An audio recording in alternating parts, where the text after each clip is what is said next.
계속해서 사도행전 살펴보고 있습니다. 사도행전은 오순절날 성령께서 기도하는 120명의 임함으로 말미암아 예루살렘 교회가 시작되었습니다. 예루살렘 교회는 예루살렘에 있는 모든 이들에게 복음을 전거하고 또 예루살렘을 넘어서서 온 유대와 사마리아와 땅끝까지 복음을 전거해야 되는 사명을 가진 교회였습니다. 사도들을 통해서 예루살렘 교회에는 말씀이 전거되고 표적과 기사가 많이 나타났습니다. 우리가 3장 4장에서 교회와 하나님 나라를 말씀하면서 교회는 하나님 나라의 모델 하우스라고 제가 말씀드렸습니다. 이 땅에서 하나님 나라의 능력을 보여주는 곳, 이 땅에서 하나님 나라의 사랑과 거룩을 보여주는 곳이 교회였습니다. 우리가 남녀의 큰 무리가 나왔다. 5장 14절 보면 믿고 주께로 나오는 자가 더 많으니 남녀의 큰 무리더라. 오순절날 3,000명이 회심해서 예루살렘 교회는 단번에 3,000명 규모의 교회가 되었습니다. 그리고 또 복음을 전거하니까 남녀의 큰 무리가 주께로 돌아왔습니다. 우리가 성령 충만하여 하나님 말씀을 전거할 때 하나님께서는 택하신 백성들을 자기 교회에 보내주는 것을 알 수가 있습니다. 교회가 성장할 때 사탄은 그것을 싫어하기 때문에 여러 가지로 교회를 흔들려고 합니다. 예루살렘 교회 운영되기 위해서, 가난하고 어려운 사람 돌보기 위해서 믿음의 사람들이 헌신하고 연보하는 일이 있었습니다. 바나바와 같은 사람들은 심지어 자기의 부동산을 팔아서 교회에 갖다 바쳤습니다. 그것을 보고 시험에 든 사람이 있는데 아나니아와 삽비라라고 하는 부부였습니다. 5장에 나오는 사건입니다. 그들은 자기들도 바나바처럼 박수를 받고 싶고 칭찬을 받고 싶었습니다. 그러나 자신들의 믿음은 그만하지 않았습니다. 그래서 밭을 팔아서 절반을 딱 떼서 바쳤습니다. 베드로가 말한 대로 절반을 바친다고 말하면 됩니다. 그런데 자기들은 우리가 밭을 판 값 전부라고 거짓말을 했습니다. 왜? 박수를 받고 싶어서, 칭찬받고 싶어서. 베드로가 그것을 알 수가 없죠. 그런데 성령께서 그것을 가르치었습니다. 이게 전부 다냐? 이렇게 물었습니다. 그때라도 죄송합니다. 사실은 절반만 바쳤습니다. 절반은 저희들이 쓸 데가 있습니다. 그렇게 말하면 되는데 전부 다입니다라고 거짓말했습니다. 그러니까 성령께서 아나니아를 죽여버렸습니다. 네가 왜 성령을 속이느냐? 그 말 듣고 죽었습니다. 베드로가 죽으라 그런 말도 안 했습니다. 베드로가 제일 놀랐겠죠. 그리고 그 부인 삽비라가 왔습니다. 삽비라에게도 같은 말을 합니다. 너희가 가져온 것이 너희 밭 판 값의 전부냐? 절반입니다. 그렇게 말하면 됩니다. 그런데 전부입니다. 그러니까 왜 남편과 앞에서 성령을 속이느냐 하니까 베드로가 내 남편 내 시체가 오고 있는데 너도 같이 갈 것이다. 죽었습니다. 여러분, 우리가 믿음이 되지 않는데 다른 사람이 한다고 흉내낼 필요는 전혀 없습니다. 제가 서울시민교회 처음 왔을 때 주보에 또 다른 별지에 헌금한 사람들 이름을 쭉 적어 놓았습니다. 교회가 헌금한 사람들에게 영수증 대신해서 이름을 적어주는 것은 전혀 문제가 없습니다.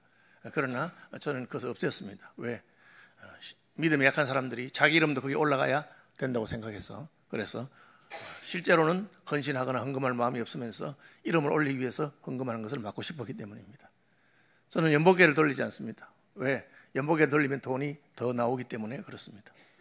더 나오면 좋은데 왜 안 돌립니까? 마음이 없는 헌금을 하는 것은 하나님 기뻐하지 않기 때문입니다.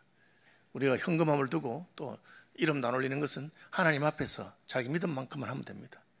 여러분, 믿음에 지나치게 하면요, 잘못되면 교만해지거나 잘못되면 하나님 앞에 벌 받거나 그렇게 됩니다. 그냥 내 믿음에 따라서 내가 할 만큼 하시면 됩니다. 하나님께서 그걸 아시는 거죠.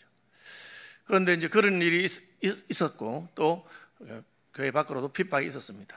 그러나 교회는 기도함으로 돌파했습니다. 이게 5장 사건입니다. 6장입니다. 6장에 오니까 그때의 제자가 더 많아졌다. 제자가 더 많아졌다. 교회가 위기에 왔을 때 위기를 믿음으로 하나님이 원하시는 방법으로 잘 돌파하면 교회는 성장하게 됩니다. 그런데 교회가 계속 성장하는 것이 좋은 일만 있는 것은 아닙니다. 그때의 제자가 더 많아졌는데 헬라파 유대인들이 자기의 과부들이 매일의 구제에 빠짐으로 히브리파 사람을 원망한다. 이 헬라파와 히브리파는 무엇이냐 하면 같은 유대인이긴 하지만 헬라 말을 쓰는 사람 그리고 히브리 말을 쓰는 사람이 있습니다. 한국 사람이 한국에 있으면 한국말을 쓰겠죠. 그런데 이민을 간다고 합시다. 미국 이민 가면 1세대 부모님들은 한국말 씁니다. 2세대는 한국말을 좀 어눌합니다. 3세대쯤 가면은 한국말을 모르는 한국인들이 생길 수가 있습니다. 그 당시 전 세계는 로마 제국이 통치하고 있었고 로마 제국의 공용어는 헬라어였습니다. 그러므로 많은 유대인들이 히브리어를 하지 못하고 헬라어를 하는 사람이 되었습니다. 그분들이 예루살렘 다시 돌아왔을 때 그들은 자기들끼리 회당을 만들고 또 자기들끼리 이렇게 모였습니다. 그런데 그분들 가운데 예수 믿는 사람이 생겨났습니다. 왜요? 오순절날 성령이 강림했을 때 예수님의 제자들은 히브리어로만 복음을 전한 것이 아니고 그들이 난 곳 방언으로 모국어로 복음을 전했습니다. 그 복음을 듣고 그 사람들이 돌아왔습니다. 그래서 히브리어 외에 그들은 헬라어를 쓰는 공용어인 헬라어를 쓰는 많은 사람들이 예루살렘 교회에 들어오게 됐습니다. 좋은 일 아닙니까? 그런데 문제는 뭡니까? 교회는 항상 약하고 가난한 사람들을 돌봅니다. 그래서 헬라파 과부들, 그 당시는 요즘 과부가 달라요. 요즘은 뭐 과부들이 더 열심히 잘하고 남편 없으니까 더 좋다 하면서 그렇게 말하는 분도 많이 있습니다. 얼마든지 자기 돈 벌어서 살 수 있고 직장생활도 합니다. 그러나 그 당시 문화에서 남편이 없는 여인이 혼자서 돈을 버는 일을 하는 것은 어려웠습니다. 그래서 과부들은 굉장히 어려웠습니다. 교회는 늘 과부와 고아들을 돌보고 있었습니다. 그런데 헬라파에서도 과부들이 많이 오게 되었습니다. 그분 헬라어를 쓰기 때문에 주로 예수님의 제자들, 사도들이 히브리파이기 때문에 외국어를 잘 알지 못하고 그러니까 말 소통이 잘 안 되죠. 그러니까 어떤 일이 있었습니까? 과부들에게 식사를 나누어 주고 우리로 말하면 교회가 식탁을 준비해서 그분들이 식사 혹은 도시락 혹은 재정적인 어려움을 구제하는 그런 일을 했는데 자꾸 빠지는 겁니다. 일부러 그렇지는 않겠죠. 그러나 말이 잘 안 통하다 보니까 빠졌습니다. 그래서 그들이 불평하기 시작했습니다. 히브리파 사람을 원망합니다. 여러분, 믿음이 좋은 사람 같으면 원망하지 않습니다. 빠지면 찾아가서 아마 이렇게 차고에 있는 모양인데 저희 헬라파 과부 가운데 누구누구가 빠졌는데 그분이 어렵습니다. 좀 도와주시죠. 그렇게 말하면 됩니다. 그런데 아직까지 믿음이 어린 사람들은 그렇게 말하기보다는 원망하기 시작합니다. 야, 교회는 좋은 데인 줄 알았는데 교회 안에도 차별하는가 봐. 야, 교회에서도 사람 차별한다. 그렇게 말합니다. 그죠? 여러분, 저보고도 이렇게 그렇게 말하는 분이 있어요. 권 목사님은 저보고는 인사도 안 한다면서. 그러면 자기가 와서 나한테 인사하면 됩니다. 그죠? 그러고 말해주면 됩니다. 목사님, 저 누굽니다. 기억 못 하시는 모양인데 하세요. 한 3번만 하면 제가 절대 안 잊어버립니다. 그죠? 저는 약간 집중력이기 때문에 사람 눈앞에서도 생각하면 인사도 안 하고 갑니다. 저희 집에 같이 있어도 집사람이 날 보고 이름을 부르는데 10번 불러도 제가 대답을 안 한답니다. 딴 생각하고 있으면 들리질 않아요. 그러면 믿음이 좋은 사람은 흔들리지 않습니다. 그럼 손도 탁 치면서 영감 많으냐고, 많으면 부르면 대답해야지 이렇게 말하면 됩니다. 2번, 3번 말하면 되는데 그렇게 하지 않습니다. 믿음이 어린 사람들은 마음이 상합니다. 날 무시하는구나. 목사님 내 앞으로 지나가면서 내가 인사했는데 인사도 안 받고 가더라. 그렇게 말하는 분이 있어요. 그러면 우리 목사님이 무슨 깊은 생각을 하고 있겠지 이렇게 생각하면 되는데 기분이 딱 나쁘잖아요. 기분이 나쁘면 그 다음부터는 만사가 싫습니다. 여러분, 헬라파 과부들이 구제에 빠지는 것 때문에 마음이 상하는 거예요. 그런데 마음 안 상하는 믿음 좋은 사람만 있는 교회가 꼭 좋은 교회는 아닙니다.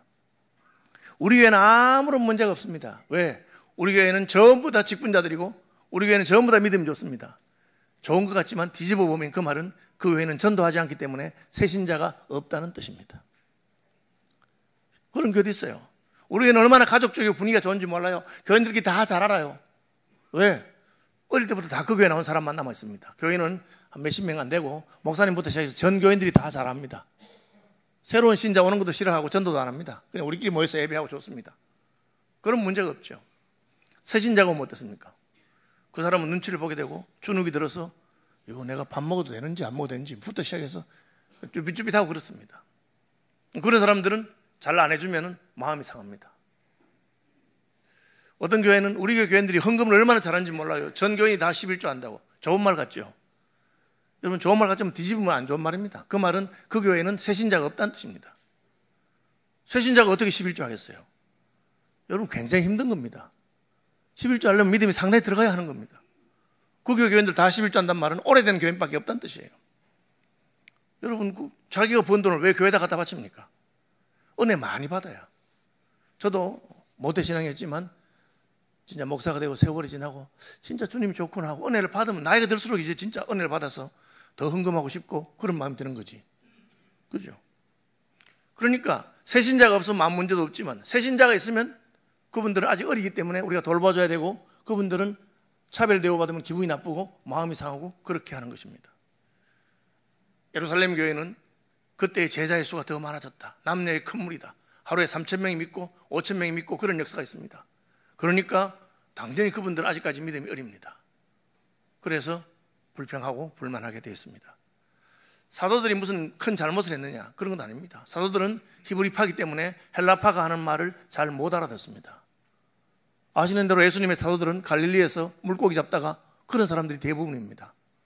지식 있는 사람도 아니고 그냥 예수님 따라다니면서 예수님 말씀 배우고 그렇게 해서 성령 받아서 교회를 섬기고 있는 것입니다. 굳이 무슨 잘못이 있어서가 아니라 교회가 성장하게 되면 그런 문제가 저절로 생기는 겁니다. 저는 개척교회를 해봤습니다. 교인들이 30명 안 될 때는 아무 문제 없었습니다. 그냥 집에서 모였어요. 집에서 방문 다 열어놓고 뭐 한쪽에 상 앉혀놓고 좀 모이면 됩니다. 아무 문제가 없습니다.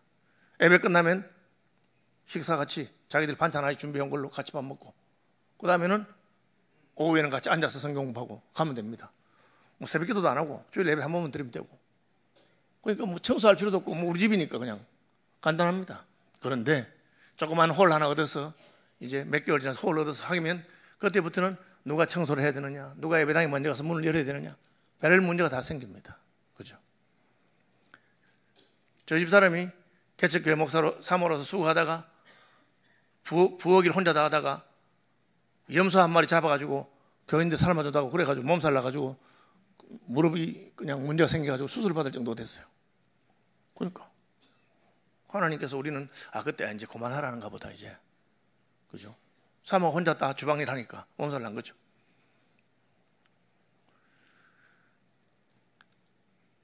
저도 개척교회 목사로 있을 때는 예배당 청소, 관리 집사일, 관리 목사죠. 그리고 화단에 물 주는 거 모든 일을 혼자 다 했습니다. 불만 없었습니다. 근데 교회인 좀 늘어나니까 힘듭니다. 후안 카를로스 오르티즈 목사님이라고 하는 아르헨티나 목사님이 개척을 해서 열심히 전도하고 말씀을 전가하고 해가지고 교회가 갑자기 성장했습니다. 500명이 됐어요. 그게 어떤 일이 생겼겠습니까?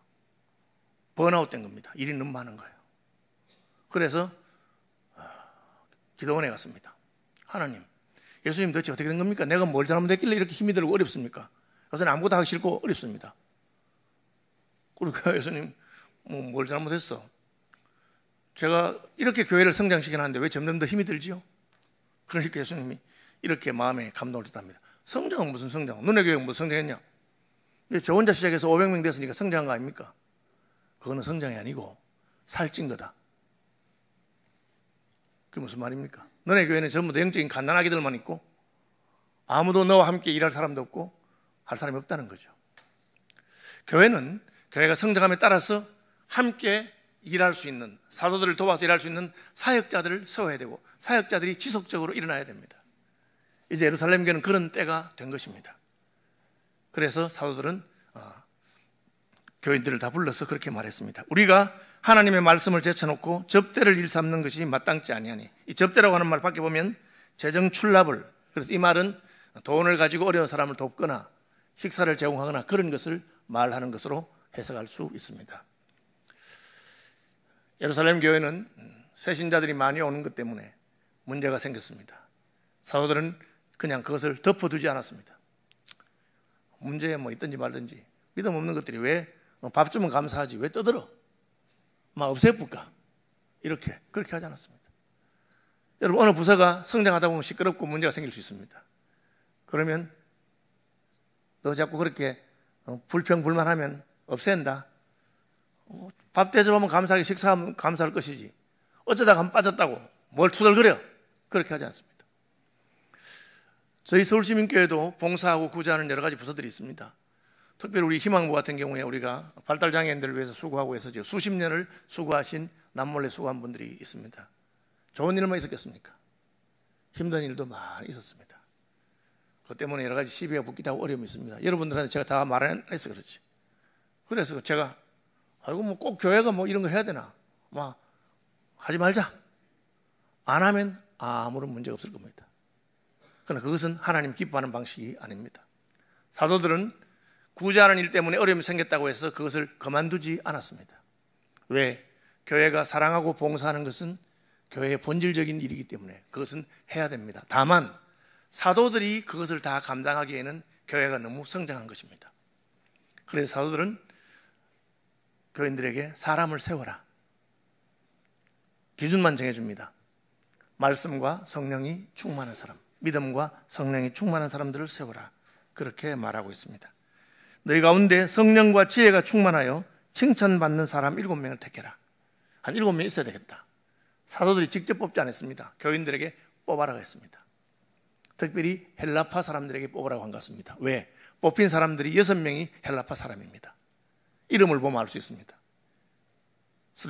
스티븐이죠. 헬라파 사람입니다. 그래서 6명이 헬라파 사람이고 1명은 유대교에 입교한 니골라입니다. 이 말은 유대인이 아닌데 외국인인데 할례를 받고 유대교에 입교한 사람입니다. 이 사람도 정통 히브리파가 아닙니다. 7명 전부 다 헬라파와 히브리파를 세웠습니다. 왜? 입교한 사람을 세웠습니다. 왜? 불평이 거기서 나왔기 때문에. 그 사람들을 돌봐야 되기 때문에. 헬라파 사람을 잘 돌보려면 헬라어를 알아야 돌볼 거 아니겠어요? 그래서 그런 사람들을 세운 것입니다. 그런데 재정 출납하는데 계산 빠른 사람, 재정 잘하는 사람 아니고 지혜와 성령이 충만한 사람. 왜? 교회에서는 구제하는 것도 재정을 관리하는 것도 영적인 일이기 때문에 그런 사람들을 세우게 됩니다. 사도들은 그들에게 안수했습니다. 우리는 이것을 직분의 분리라고 합니다. 예수님께서는 왕과 제사장과 선자로서 우리를 통치하시는 분이십니다. 그 예수님의 3가지 직분은 사도들에게 전성됐습니다. 사도들은 자기들이 열심히 하다가 일이 너무 많아지니까 그 중에 집사의 직분을 먼저 7명에게 나누어 주었습니다. 그 다음에 장로의 직분을 나눠줍니다. 그렇게 직분이 나누어지는 일이 있습니다. 7명을 세워서 그들로 하여금 구제하고 재정 출납하는 일을 맡도록 했습니다. 저도 개척교회 보니까 한 300명 될 때까지 열심히 했는데 더 이상 성장하지 않습니다. 그때는 잘 몰랐어요. 왜 그런지. 지금 생각해 보니까 그때는 직분자를 더 세울, 부목사를 더 부르고 또 그렇게 해야 될 때입니다. 저희 교회는 그때는 협동목사는 1명 있었지만 부목사도 없었고 전사도 없었습니다. 제 혼자 모든 걸 다 했습니다. 그게 이제 무리가 온 거죠. 이 잘못이었구나. 예루살렘 교회는 이 문제가 구조적인 문제이기 때문에 조직을 개편하면서 새로운 일꾼들을 세웠습니다. 교회가 일꾼들을 새로 세우면 또 교회는 성장하게 됩니다. 오늘 본문에 보면 그 때문에 하나님의 말씀이 점점 왕성하여 예루살렘에 있는 제자의 수가 더 심히 많아지고 허다한 제사장의 무리도 이도에 복종하니라. 7명의 집사를 세운 다음에 그런 일이 있었다는 것을 말하고 있습니다. 첫째로는 하던 일을 계속했습니다. 어려움이 있다고 해서 사랑하는 일, 봉사하는 일, 구제하는 일을 멈추지 않았습니다. 다만 내가 할 수 없기 때문에 내가 할 수 없으면 그 일을 잘할 수 있는 충성스러운 사람들을 세워서 그분들이 잘 감당하도록 해야 됩니다. 여러분, 우리 각자가 모든 일을 다 할 수 없습니다. 여러분이 선교하지 않잖아요. 그래서 우리는 선교사님들을 위해서 기도하고 선교사님들을 위해서 헌금하고 선교사님들을 파송하고 그분들이 우리를 대신해서 복음을 전가하도록 합니다. 구제도 마찬가지고 사랑도 마찬가지입니다. 우리의 손이 모자라고 힘들면 그 일을 하기를 원하고 전문적인 사람을 세웁니다. 그 결과는 무엇입니까? 7 집사님 가운데 위대한 하나님의 사람들이 나타났습니다. 스데반. 7장은 스데반의 설교인데 어떤 목사님보다 못지 않습니다. 심지어 어떤 사도보다 못지않은 아주 복음적이고 성경 전체를 통괄하는 그런 설교하는 설교자가 나타납니다. 위대한 성경교사가 된 것이죠. 어떻게 스데반이 위대한 성경교사 됩니까? 그는 집사를 통해서 집사직을 감당하면서 성장한 것입니다. 제가 중학교 입학하니까 저희 교회 목사님이 저를 초등부 교사로 임명하셨습니다. 주일학교. 상상이 잘 안 되지요? 그런데 그렇게 하셨어요. 저는 그게 뭐 하는지도 모르고 그냥 교사가 돼가지고 애들 데려오고 전도하라 하니까 짐 자전거 하나 빌려가지고 애들 뒤에 5명씩 태워가지고 다니면서 한 번 5명, 2번 오면 10명, 4바퀴 돌면 20명 이렇게 얘들아 가자 하니까 동네 형이 가자 하니까 애들이 좋아가지고 따라오고 자전거 태워주는 거 좋아하고 그래가지고 몇십 명씩 태워서 왔습니다. 물론 저는 보조교사였고 또 오래 하신 선생님들이 성경 가르치기도 하고 또 어떨 때는 저도 한 번씩 한마디씩 하고 그렇게 하는 겁니다. 제가 이제 학생신앙운동 하면서 제자훈련 이런 거 많이 해봤잖아요. 성경 공부만 많이 한다고 해서 그 사람 믿음이 자라는 게 아닙니다.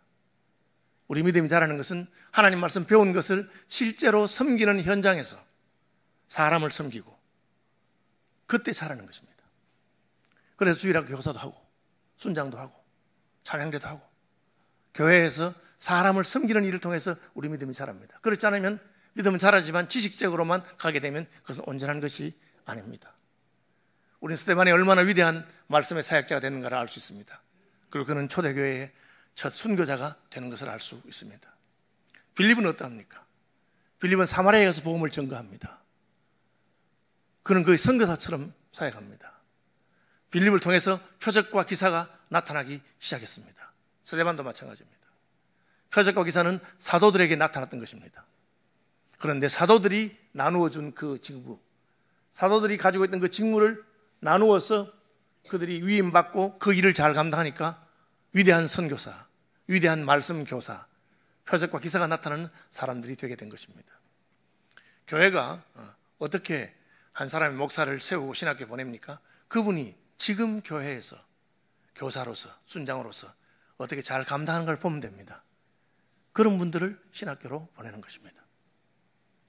지금은 아무것도 하지 않으면서 뭐 내가 목사가 되어서 갑자기 잘할 수 있다, 절대 그렇지 않습니다. 예루살렘 교회는 더 많은 사역자들이 필요했는데 우리가 다 해서는 불가능하겠다는 깨닫고 집사를 세우고, 그리고 그 집사들 가운데 스데반 같은, 빌립 같은 그런 믿음의 사람들이 자라나게 되는 것입니다. 여러분의 믿음이 자라는 것도 마찬가지입니다. 작은 일이라도 교회가 형제와 자매를 돌보는 일을 맡기면 그 일을 충성스럽게 하십시오. 예수님은 작은 일에 충성한 자에게 큰 것을 맡긴다고 약속하셨습니다. 구역을 맡아서 순장도 제대로 못하는 사람이 어떻게 목사를 할 수 있겠습니까? 초등부 반반을 맡겨서 애들 한 5명 맡겼는데 걔들도 제대로 못 감당해서 연말 되면 5명이 2명 되고 1명 되는 그런 사람이 어떻게 목사를 하겠습니까? 2명을 맡겼는데 10명이 되고 20명이 되는 그런 사람이 하는 것입니다. 예루살렘 교회는 위기가 왔을 때 사람들을 더 세우고 그들에게 업무를 나눠주고 그들이 영적으로 성장해서 다음 세대의 사역자가 성장하는 그런 방법을 선택한 것을 알 수가 있습니다. 그리고 제자들은 뭘 했습니까? 사도들은 우리는 기도하는 것과 말씀 사역에 힘쓰리라 그렇게 했습니다. 이건 뭘 말합니까? 사도들이 다 하다가 힘들어지니까 업무를 나눠주는데 사도들이 해야 되는 핵심적인 가치가 있습니다. 그것은 기도하는 것과 말씀 증거하는 겁니다. 구제하는 것이 아무리 좋아도 더 중요하고 더 먼저 해야 될 일이 있습니다. 교회에서 우리가 교회 일 하는 거 다 좋지만 그 일이 아무리 바빠도 그 일 때문에 예배하는 것을 소홀하게 된다든지 그 일 때문에 기도하는 것을 소홀하게 된다면 문제가 있다는 뜻입니다. 사도들은 우리가 놓치지 않아야 될 핵심 가치가 있는데 그것은 기도하는 것과 말씀을 전하는 것입니다. 그것을 포기할 수 없다고 생각했습니다. 그래서 사도들은 그 일에 전무하게 되었습니다. 왜? 그래야만 말씀 배우는 사람들이 잘하게 되고 그리고 사역자들이 나오기 때문에 그렇습니다. 예루살렘에 3가지 했습니다. 위기가 닥친다고 해서 사랑하고 섬기는 일을 멈추지 아니합니다. 그 일을 잘하기 위해서 적절한 사람을 세우고 그분들이 그 일을 감당하도록 직분을 나누어 줍니다. 그리고 그 일이 아무리 중요해도 하나님께 받았던 본질적인 핵심 가치, 사도들이 꼭 해야 될 것, 기도하고 말씀 증거하는 것은 포기하지 않았습니다. 이 3가지 됐을 때 예루살렘 교회는 어떤 일이 있었습니까? 하나님의 말씀이 점점 왕성하여 예루살렘에 있는 제자의 수가 더 심히 많아지고 허다한 제사장의 무리도 이 도에 복종했다고 되어 있습니다. 서울시민교육 하는 여러 가지 좋은 사역들이 있습니다. 우리는 시민 아카데미도 하고 또 우리가 장애인 부서의 사역 희망부도 하고 주중에 희망학교, 희망일터, 희망하우스 또 발달장애인 평생교육센터 또 여기 카페도 운영하고 다 합니다. 장애인들을 위해 섬기는 것이죠. 대학생들과 청년들을 위해서 우리가 학사를 운영해서 한 40명 가까운 학생들을 학사에서 돌보고 있습니다. 여러분 그 쉬운 게 아니에요. 집도난 애들이 뭐 그렇게 잘하겠습니까? 그 감독하는 사람 없으면 청소도 안 해가지고 그냥 한 1년만 그냥 두면 돼지우리 같이 될 가능성이 얼마든지 있습니다. 우리가 뭐 청소 검사하는데 보니까 애들이 급하니까 쓰레기 대충 말아가지고 냉동실에 넣어놓고 그렇게 들키고 그렇게 합니다. 그죠? 그래도 이걸로 그렇게 여전히 사랑하고 섬기고 잘 가르치고 하면 시간이 지나면 그 가운데서 스데반 같은 믿음의 사람들이 나타납니다. 그리고 그 친구들이 교사도 하게 되고 봉사도 하고 저는 이제 그동안 코로나로 우리 단기 선교 많이 못 가는데 올해는 단기 선교 여러 팀이 가요. 진짜 많이 가요. 그죠? 더 놀라운 건 어떤 친구들은 한 군데 안 가고 두 군데 갑니다. 자기가 다 비행기값 내고 자기 경비 되고, 물론 교회가 조금 도와주죠. 그냥 뭐 교회가 1인당 많이 도와줘 30만 원 그냥 도와줍니다. 근데 두 번 가려면 얼마나 돈이 많이 들겠어요. 그래도 갑니다. 제가 볼 때 야, 애들이 참 믿음의 사람이 되었구나. 하나님이 섬기고. 그러면 그 중에 하나님께 쓰시는 귀한 일꾼들이 생겨나는 겁니다. 그럼 그 일 한다고 해서 우리가 예배하는 일, 하나님 말씀 배우는 일, 그런 것을 그만둬야 됩니까? 아닙니다. 그것은 본질적이기 때문에 우리는 더 힘써서 말씀을 배우고 그렇게 해야 됩니다. 교회가 성장하면 성장통이 반드시 있습니다. 성장하자는 문제 없습니다. 조용하죠. 그러나 조용히 그냥 교회는 점점 축소되고 어느 날 사라집니다.